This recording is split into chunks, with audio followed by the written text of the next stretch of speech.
ওই যে আমি একটা কথা প্রায় সময় বলার চেষ্টা করি, সফট ড্রিঙ্কসের ঝাঁঝের মতো এটা ভালোবাসা। একবার বোতলের মুখ খুলে ফেলছেন, একটু ঢেলে খেয়ে ফেলছেন, এরপর মুখ যতই আটকান আপনি, আগের ঝাঁঝ আর থাকবে। অতএব ভালোবাসা আল্লাহ যা দিয়েছেন সব জমায় রাখেন নিজের বউয়ের জন্য, অজাগায় কুজাগায় খরচ করে।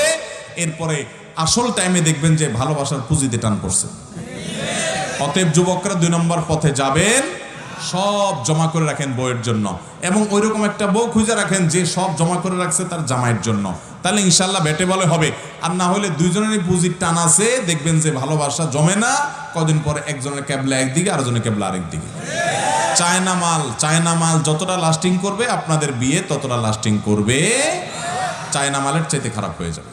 অতএব মুরব্বীরা, বাবারা, ছেলে মেয়েরা নষ্ট হয়ে যাচ্ছে, বোঝার চেষ্টা করেন, এজন্য অল্প বয়সে তাদের বিয়ে দেন। যেটা পলিসি বলতে চাইছিলাম ভুলে গেলাম, সেটা হলো যে ছেলে এখনো পড়াশোনা করছে, মেয়ে এখনো পড়াশোনা করছে, এখনো বিয়ে আপনি দিতে চাচ্ছেন না, হয়তো মাত্র তার বয়স 19, 20, 21, 22, ঠিক আছে, আরো পরে বিয়ে দিবেন, সে চাকরি বাকরি করুক, মহরের ব্যবস্থা করুক, ভালো কথা।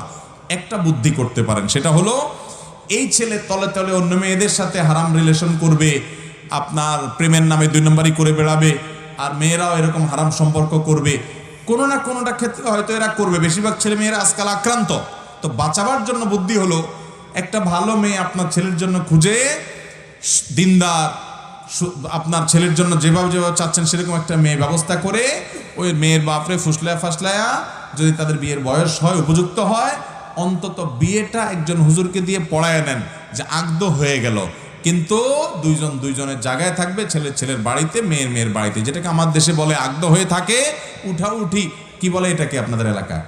উঠায় নিয়ে আসারে কি বলে? উঠায় আনা। এই উঠায় আনা, ঠিক আছে, 5 বছর 3 বছর 4 বছর পরে ছেলে চাকরি করলে তখন হবে, তার আগে বিয়েটা হয়ে থাকুক। তাহলে এরা মেসেজ আদান প্রদান করবে, এরা যোগাযোগ করবে, কথাবার্তা বলবে, সেগুলা ওই অজাগা না করে জায়গা মতো হবে। তাহলে পোলাপান এমনি আকাম কুকাম করার চাইতে সে তার বৈধ স্ত্রীর সাথে সম্পর্ক রাখলো। তবে হ্যাঁ, স্বামী স্ত্রী সুলভ তারা একসাথে থাকা, উঠায় আনা, সেটা আপনারা তাদের যখন উপার্জন হবে সেটা করলেন। কমপক্ষে এতটুকু যদি করেন তাহলে পোলাপান অন্তত হারাম থেকে বেঁচে যাবে।